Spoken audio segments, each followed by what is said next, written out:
His was the only boat to arrive. I think maybe it was a cow. I don't know. There's the thank you letter from Lyndon Johnson. There was even a monorail at one point to the east of us. Plus, everybody forgets about pirates. This is the coolest field trip I have ever been on. I don't know, but I've been told keep on dancing, won't ever get old. Hello and welcome to the Long Island History Project, the podcast that brings you stories and interviews with people passionate about Long Island history.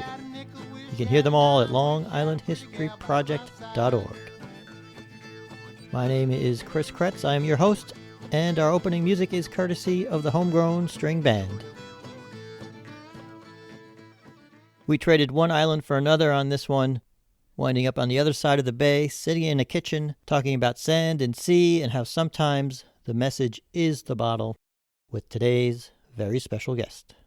My name's Mike Cavanaugh. I live at Gilgo Beach on Long Island, and I've lived on Long Island for the last 22 years, and it's just struck me as a wonderful place to be, and so that's how I kind of got into the history of Long Island, and through bottles and, through other records that I've just poked around in. I'm not a professional researcher. I'm having fun. That's great. Well, that's what that you should be doing. And we were just talking briefly, the history of your cottage. It gives us a good way to start talking about the history of Gilgo. Do you want to mention how you got here and what you know about this cottage first? Sure. It's actually, we live in East Rockaway, which is near Lynbrook, full time. However, I would say about 20 some odd years ago, my daughters were having a birthday party in Long Beach. We had about a half hour to kill before the party started. My wife insisted we take a drive out on Ocean Parkway and saw a little sign in the corner of this tiny cottage, and 10 months later it was ours. And you were mentioning this is not the original site of the cottage. The site of the cottage right now, it was plopped down here maybe in 1930 by Robert Moses, who moved it off the beach. It's a small, like I said, it was small, but it's surrounded by two very large structures that have been built recently around it. And so we've decided to name it the In-Between, INN between.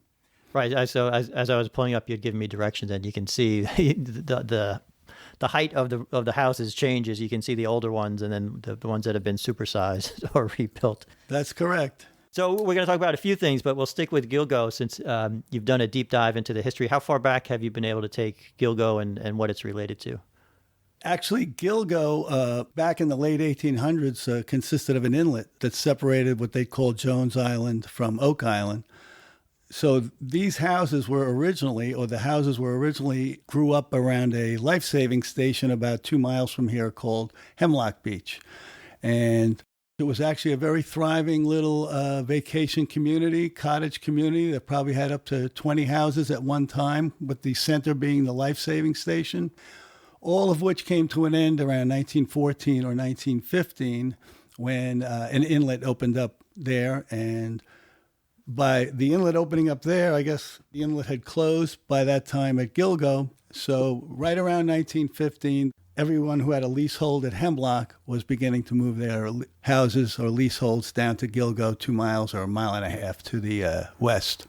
So if we can visualize this on the map, because I always have to look at the Fire Island and Jones Beach Island. So if you're heading east, right? So say we start Long Beach is its own island. Right. Jones Beach Island is its own island, which are we on now? Or so with the inlets changing the landscape? Right. The house you're sitting in now sits almost halfway between the Fire Island Inlet and the Jones Inlet. And at one time, I don't know what they call the island now. I guess I would still call it Jones Island. But the inlet used to separate Jones Island from Oak Island. So Oak Island existed as a separate island because of that Gilgo Inlet. Not the Oak Island you think of as today. Just to make it more It's more confusing. like the Oak Beach piece of that island. Yeah. And there's a long history. It's actually pretty fascinating if you look at it, like even colonial records, all these, they call them guts too, right? These openings when the hurricanes would come in and punch in an inlet for a couple of decades or so, and then they would fill in. That's correct. And that's basically how the houses moved from Hemlock down to Gilgo. So by, I would say, 1915, the Gilgo Inlet had shoaled up, an inlet opened at Hemlock, And all the leaseholders from Hemlock wanted to move their houses, or did move their houses down to Gilgo, which at the time was on the beach and consisted actually of 2 or 3 east-west boardwalks and about 2 north-south boardwalks. So it was a little tiny town sitting on the beach, looking at the Atlantic Ocean. And then that all changed when Mr. Moses came around in 1930. He had finished the Jones Beach area, was moving his parkway north. And there's 22 houses, or there were 22 houses sitting on the beach that had to be moved. 8 of them or so were in the way of the parkway. The others were on the south side of the parkway, and Moses wanted no houses south of his parkway on the actual beach. So were those people leasing that land, or did they actually own it? So it's leased land. I think the lease at the time was something like $7.50 a year. Okay, so it's not the worst thing that Moses did, at least, but it still was not another example of him kicking people out of... Well, I think it was... The town of Babylon had bought into the whole package, first of all, but to me, and it's only in my opinion, but Mr. Moses doing what he did saved this entire area from being high rises and Ferris wheels and boardwalks. So I think we owe him a lot for that, what he's done. Well, and it's interesting, especially when you look at Jones Beach and other places, there's a couple of sides to him, right? So you can definitely on the South Shore of Long Island, you can make a case that... Absolutely. He saved this from being a very commercial... I mean, if you believe in nature and while he closed some inlets and changed how the water flowed in some instances, he probably saved what's out here now because of him. Yeah, and anyone that's driven this stretch, you can see that it's worth preserving. It's lovely. Or if you come out to Gilgo Beach, it's a wonderful place to just sit on the beach and enjoy the day. So is it a town beach or is it a... It's a town beach. Okay. Actually, Moses wanted to take it as a piece of the state property. State park, yeah. Babylon fought back and said, no, you can't have the piece fronting where the houses are. Mm-hmm. So they came up with the compromise, and that's how we have the 4-wheel drive piece of the beach that's east of here now, which is a state park. And we're opposite, Amityville? Is that the Ferris? We're looking right across at Amityville, and Amityville was the main feeder for the cottage community that was originally at Hemlock and moved to Gilgo. And obviously no bridges back then, early 1900s. So. No bridges. There were, the early discussion talks about sailing ferries that brought people over here. Obviously they could come by their own boat. And then around the beginning of the 1900s, they started talking about steam-powered boats as well. And there were boats called Columbia and Adele and a couple of others that would ferry people across. Now, you've got an impressive command of all this. So where are you finding this information? Most of it I found in a website called the New York State Historic Newspapers website. Yep. And it's most of that information came from, a lot of the local information came from the Southside Signal. And believe it or not, the Brooklyn papers, the Times-Union and the Brooklyn Daily Eagle, covered a lot of, the storm damage and the Babylon town news information. There's one guy I want to mention. I'm not sure if he was Hemlock or Gilgo. Ebenezer Chichester. Is it Chichester? Ebenezer. He's that name, that Chichester name, and I don't even know if I'm pronouncing it correctly. That whole family is connected with the early origins of Gilgo. There's a Chichester that was the first head of the life-saving station. Okay. So I consider him the first resident of Gilgo. The founding father, yeah. Even though it was out at Hemlock. But and then there was also the story that you probably read in the write-up about a Chichester being the hermit that lived on the beach for 20 years. And he dug a cave or built a little... I think you got to take that story with a grain of salt, but it was in the paper. That's right. If you believe everything in the paper. And so that would have been was he living at Gilgo or Hemlock? That was well before anyone was at Gilgo Beach. Okay. Gilgo was probably still the inlet at that point.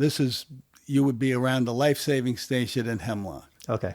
So you had the life-saving station in Hemlock. You have the life-saving station west of the Gilgo Inlet around the Tobay area. That was called the Jones Beach Life-Saving Station. And then there was another life-saving station down by Zach's Bay, which was really closer to Jones Beach. And this was all, we've done episodes on this. I think it was at the U.S. government set up. There was a certain number of them, 20 or so along the... They were set up at various intervals along the beach, and during the winter months, they would have people that would patrol the beach in their area, and if they saw a ship in distress, they were the only lifeline for that ship, that was grounded.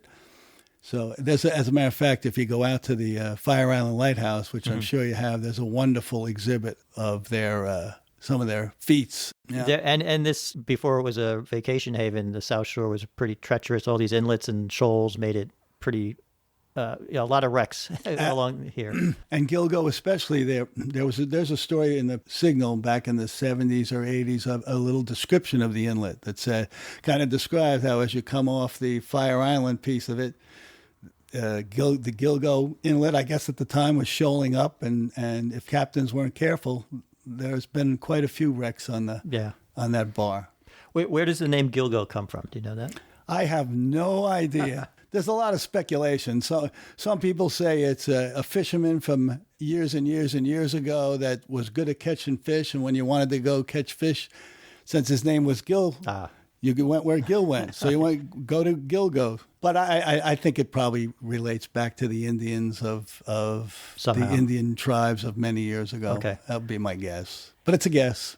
So just go, if we fast forward to Moses again. So that was 1930 about that he was constructing the extension of the... 1930 it got here. At the time, there were, like I said, 22 houses either on the beach or in the right-of-way of the parkway, as well as a hotel and bathing pavilion. So it was a nice little community out here, and he moved it back, and it's now a row of 22 lots. So just to be very specific for a second, was everything moved, or most of those buildings were moved back here or to the Bayside?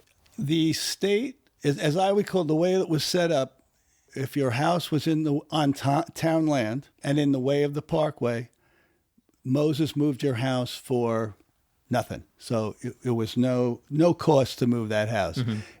If you opted not to do it, then they just took your house. So I think, well, remember, they're small shacks at this point. You could move them, so they were, No, so living in this house, so you've been here, just repeat for that, because I forgot. How many years? We've been here 22 years, but when we were opening up to replace some of the windows, we found newspapers from 1914. So I believe, from what my research is, that this house was originally one of the houses at Hemlock that was ultimately moved down here, because the houses were moved in the winter of 14 going into 15. So it was moved twice then?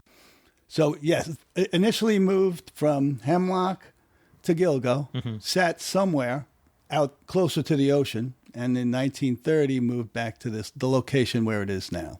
So I only have one house. My house is 1920. So if we were to commiserate about living in old houses, what would you say you've learned about living in this house, or what you've had to do with it? Or what strikes me is some of the original door frames. I'm 5'11", and I can barely get through some of those original door frames. Okay. But it was interesting, though, when Sandy came along, we had to gut the bottom floor. We had 2 foot of water in the house, and you got to see the original house, which is probably half the size of the little 25 by 25 house you're sitting in now. So when Sandy hit, was that water coming from the Bayside, or were you getting it from all sides? Or? The water came from the Bayside. Yes. Okay. Yeah. The Ocean Parkway is probably at elevation 10, I say, or maybe higher, and we dipped down. I think we're at elevation 5, and it was just too low for Sandy. There's pictures of waves out on Cottage Walk. So did most people rebuild after that on this stretch? I think one house actually floated out into the marsh and had to be demolished, but pretty much everyone else, in one way, shape, or form, is here if they were here at Sandy. Yeah. So we're going to segue now, because I know you love getting out on the bay and kayaking, and that leads us to your second passion, or one of your other research projects is bottle collecting, right? And we would talk about how you first, do you remember the first bottle you found, or what started you on that path? I don't know if the first bottle I found is all that interesting, but it was, I guess, I don't know. I've told this to other people too. There's hunters in the world and there's gatherers in the world, and I'm a gatherer. So when I first came out and discovered the bay and started kayaking, I was picking up the buoys from the crab traps that would float up on the marsh. And if you go out in my front porch, I have about 85 or 90 of them hanging on the. So they just come loose and They wash just up? come loose, fine, and. So I was picking them up, and then one day, stomping around the marsh doing that, I did find an old bottle that I wanted to know how old it was. Mm-hmm. So I researched it on the internet. The Society for Historical Archaeology has a wonderful website that helps you date bottles and that kind of thing. And so it didn't have any embossing on it, but through the markings, I kind of figured out, it was a bottle from the 1880s or the 1890s. And then the next bottle I found had embossing on it. So I had a company to research and an address to research, and that's how it started. Yeah. So do you find most of them like washed up on the shore or from floating on the surface? Or none of them are floating on the surface, believe me. That's what I would think, yeah. But because I'm in a kayak, I can get into water that's 6 inches deep. Okay. And if I go at certain tides, you can float around in there. If you get out of the boat, you can stomp around a little bit too, although I have sunk up to my knees at times into that mud. But I pretty much picked them out of the mud. And what I think happened over the years is there was a lot of activity on the marsh back in the day, I think. Town of Hempstead used to have 50, 60 houses, I think, out just in the marshland, less out toward Gilgo. And this is just to situate us again. So these would have been marshes. The marshes you're talking about are the south side of the bay, not on the mainland. Yes. When we sit at Gilgo, we call Long Island the mainland. Right, because you're looking, yeah. So we're basically the barrier island. So the bay is in between Long Island and the barrier island.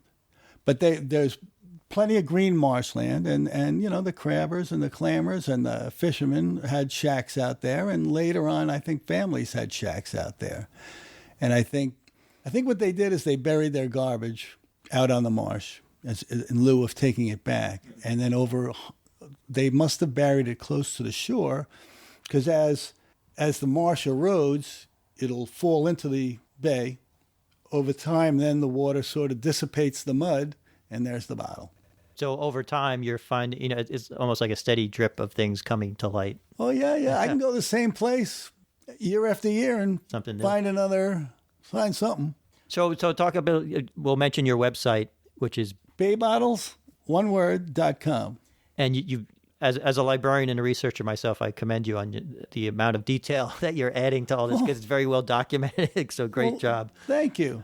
And so I was combing through it, and I know you said there's a lot, not maybe all the specifics may not come to mind, but just to get a sense of the scope of the different types of bottles. Obviously, liquor bottles is one category, right? Is that common? The liquor bottles are very common out there.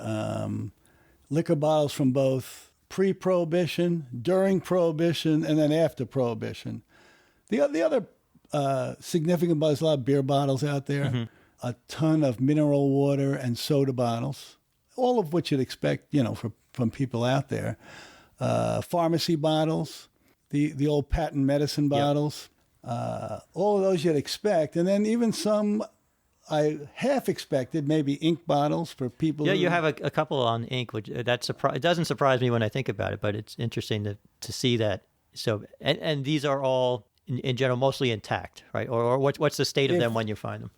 A lot of them are the ones that are broken. I leave there, right. So they have to be fully intact for me to take them home and clean them up. And it really, I sometimes maybe I should bring them all back. But if I find a 1950s or Coke bottle, or mm-hmm. There's also those packs of bottles out there. More modern things, yeah. But I kind of lend back more to if it's any more than 1920 or 20s, I'll leave it out there. But the surprising thing, you ask about the types of bottles. Yes.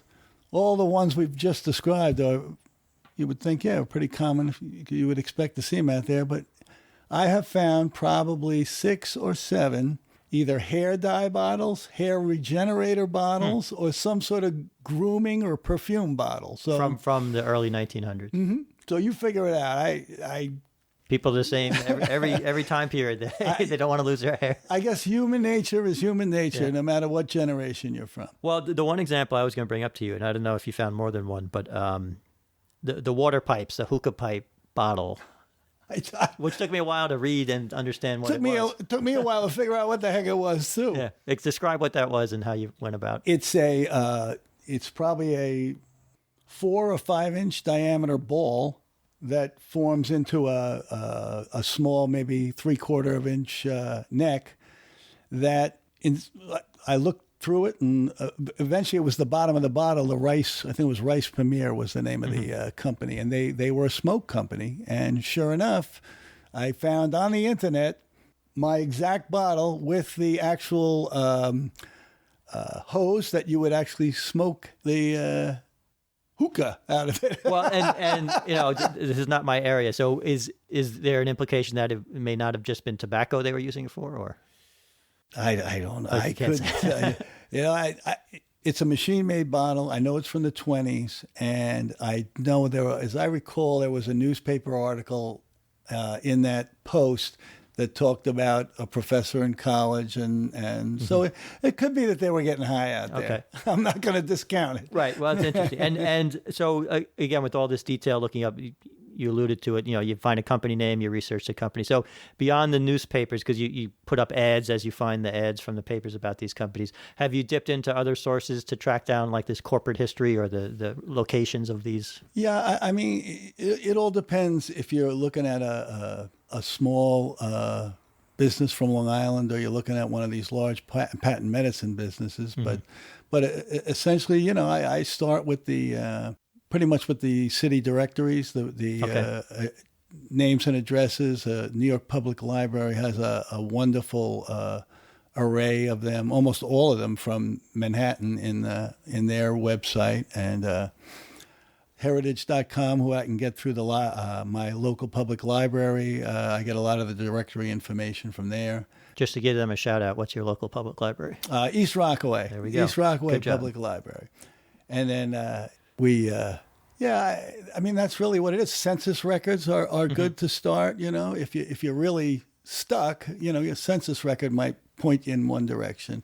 And a lot of times, one thing leads to another, leads to another, leads to another. Right, and you can keep going. Right. You can fall down that rabbit hole. Is there a company, just as you learned more about how companies ran, or what people could make a business out of?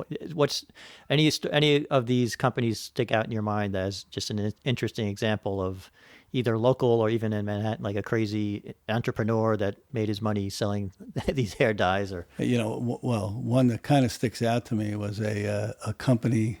Who was it? It was the Pinus Medicine Company, and they made a product called Frutola, and Frutola was supposed to solve all of your gallstone problems.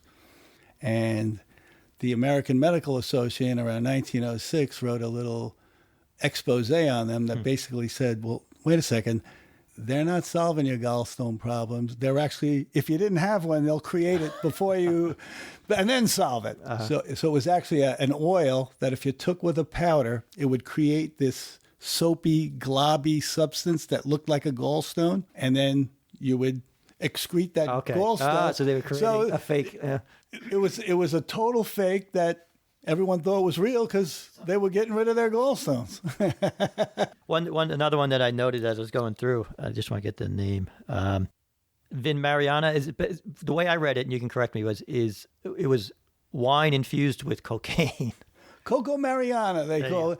And they were they were sort of, as I recall, brilliant marketers, because they would present all of these oaths from people that how great Vin Mariana is. The problem was, when they were selling it overseas, they used all Americans quoting it, and when they sold it here, it was all Europeans who were quoting how great it was. So no one knew. I don't think anyone was actually quoting. But it was literally. Is that correct? From what you've seen, it was literally coca leaves were used in the fermentation or whatever. Yeah, that's crazy.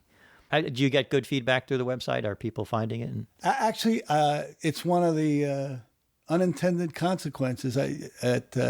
Not only do I get people thanking me for, you helped me identify a bottle, I've gotten feedback from, hey, that's my great-great-grandfather. As a matter of fact, I just finished one on a guy named Frank Parker, who was a pharmacist in Islip. Came from Brooklyn, started a pharmacy in Islip, and then over the time also had a pharmacy in Babylon, and then came back to East Islip. I think he ended up in Central Islip, but he actually was the town supervisor of Islip for a while. But long story short, he ultimately moved to California, and I just published it within the last 3 weeks or so, and I just received a comment from someone out in California that said, hey, that's my great-great-grandfather, and we've been looking for stuff on him for years, and you found more in one article than we've found in the internet, which would be the case, I guess, because it's such a local guy, you know? So, but I sent them the bottle. That's great. Yeah. And what do you do with all these bottles? I have 3 kids, and all have moved out of the house. So my wife has generously donated a bottle room to me in East Rockaway. So I basically have a desk in there. It's where I work on the website, and I have shelves on all 4 walls that my wife calls the bottle room. But it also has some beautiful 2 beautiful 3-foot by 4-foot topographic maps from 1902 that sit on one wall that are kind of from the exact middle of the time period where I'm collecting bottles from. So, does that help? I mean, do you ever go to a spot because you looked at the map and said, hey, there might be bottles here? Yeah, that's very useful. As a matter of fact, it shows the houses at Hemlock sitting around the life-saving station before they moved down to Gilgo. And it shows nothing at Gilgo. Again, your site has great pictures, which I guess, do you take the pictures in that bottle room? Pictures could be better on the bottles, but I have a little place down the basement where it's nice and dark. Okay. And I light it in the back, and then hopefully at least you can read the embossing. The letters, yeah. Well, what strikes me is just the variety of the shapes and the colors and the thickness. Anything you want to say about just the variety of them as a physical object, like how they differ? The one thing that and it helps date the bottle too, is back in the day, if most of the bottles are that light pale green that you see, and that's because of the iron in the sand creates that light green color. So around the turn of the century, they wanted to make a clear bottle. So magnate. They would mix it into the molten glass, and that would get rid of that green color and turn it clear. Then over the years, if it's exposed to ultraviolet light, which a lot of them are out here, they turn purple. So if you see a purple hued bottle, you know that was, they've added that manganate in order to... okay. But it's exposure to the ultraviolet light. So if it's buried, you'll still be clear. If it was sitting out on the marsh for any length of time, you'll see it's purple. And I guess, the marsh is not all salts. There's some salt in it, right? Does that affect the condition of the bottles as you find them? I mean, there are stains in the bottle that you can't get out, and most professional bottle collectors they put it in a machine called a tumbler, which rotates the bottle, and they put an abrasive in there that can get rid of all that staining. Okay. But I'm not a regular bottle collector. I kind of like them old and dirty and stained, and I think it gives them character. Yeah, so. And I think, was it one you had like with and they probably weren't barnacles, but like the growths were on them. It kind of gives it a natural, organic look. I just happened to find that bottle, I think, in Guggenheim Pond, and it's a very calm. So there's not a lot of wind, not a lot of wave action. It's very shallow. And all those barnacles survived for I can't tell you how long. Yeah, it's cool looking. And what's your stomping ground when you're out hunting or kayaking? What's your usual circuit? I can drop the kayak in either at Gilgo, so I'll drop in at the parking lot at Gilgo. That'll get me anywhere, depending on wind and tide. I check wind and tide, but it can get me as far north as Oak Island. As far east as Oak Island and as far west as I can get down to the Wantaw Bridges. I can also drop in Bay Park in East Rockaway. We live 3 or 4 blocks from the bay in East Rockaway, so I can drop in there. That'll get me from the East Rockaway Inlet, maybe. No, not to the inlet, but maybe to the Atlantic Beach Bridge, up to maybe. I never quite made it to Point Lookout, but That's pretty good. In general, I can get almost from East Rockaway Inlet to the Robert Moses Bridge. Wow, that's maybe pretty a good. little less. So But you could commute to this cottage, almost. I've thought about doing that. I've never actually done it. I think if I hit the Jones Inlet at low tide, where I got pushed there, and then I could You make got to plan it right. So, as someone who spends a lot of time on the bay, what do you see out there? What do you think, or what's your perspective, or how do you feel different out on the bay? How I feel on the bay is, Or what is it like out there? I guess it's a place where you can talk to yourself and no one cares, and you can think, but so you can do a lot of self introspection out there. But it's also the birds are just. I mean, I can get into creeks and it's not all bottle hunting. It's some of the birds out there are just spectacular. You get into flocks of egrets or something like that. It's nice. The osprey are nice and close and chirping at you, and so nature itself. And then you see every now and then you see a nice big swirl of a striped bass or something that too. Yeah.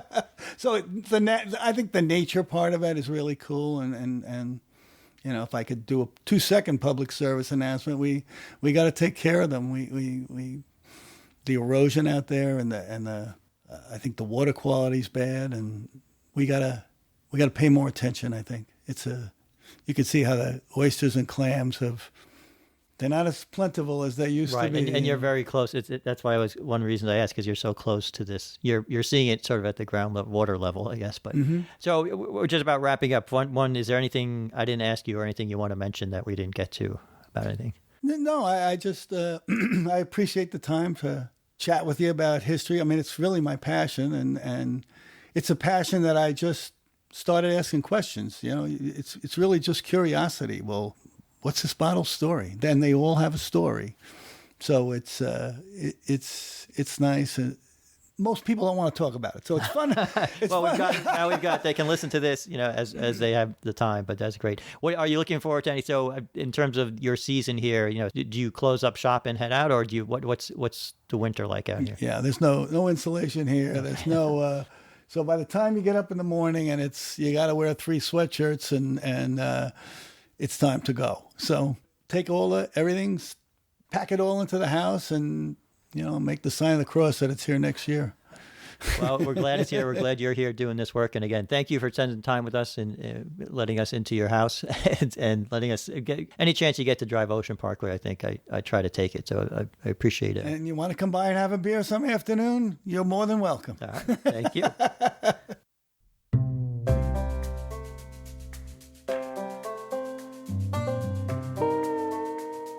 That was a fun one. Thanks again to Mike for having us in. Appreciate it. You will find links to related resources in our show notes at longislandhistoryproject.org. And if you like that episode, if you are a collector yourself, or if you have yourself given up a portion of your house to an obscure and fascinating collection, help us spread the word that there is a podcast out there dedicated to Long Island history and all those who study it. Our outro music is Capering by the Blue Dot Sessions, used under an Attribution 4.0 international license. And that about does it for this episode. So, as always, thank you for listening.